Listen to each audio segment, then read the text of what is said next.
Hola, continuamos en este vídeo hablando un poco más sobre funciones, en este caso sobre funciones recursivas.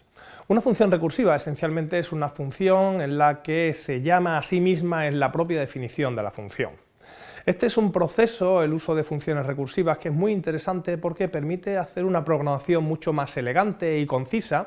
En algunos casos es muy conveniente, pero hay que tener un poco de cuidado con ellos, puesto que empeora un poco el rendimiento de las funciones recursivas pueden mermar bastante el rendimiento de un programa.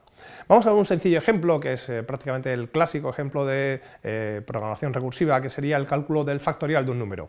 El factorial de un número está definido como el producto de todos los enteros menores o iguales que ese número hasta llegar hasta 1, y que bueno, pues se podía programar de forma muy sencilla con un bucle, pero si atendemos a que el factorial de un número se puede escribir de forma recursiva, teniendo en cuenta que el factorial de ese número es ese número multiplicado por el factorial del número anterior, automáticamente tenemos un método muy elegante y muy simple de escribir una función recursiva, que sería la siguiente. Yo defino la función factorial de n, básicamente si miramos el return que hay al final, como n por el factorial de n-1. Es una programación totalmente simple y directa.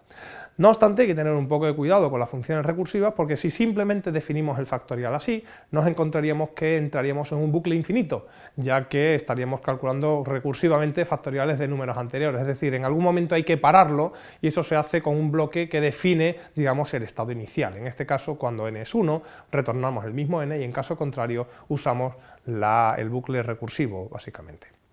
Vemos un segundo ejemplo que consiste en invertir una cadena de caracteres. En algunos casos no se ve claramente que un proceso pueda ser definido de forma recursiva, pero cuando encontramos que eso es posible, volvemos a obtener una forma muy elegante de programar.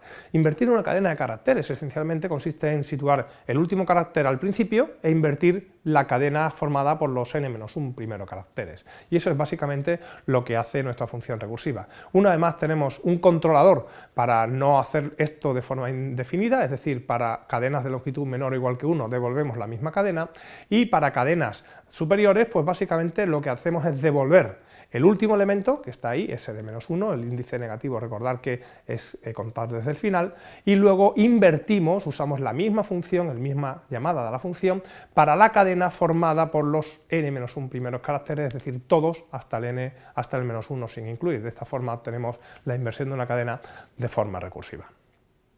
Seguimos en el siguiente vídeo.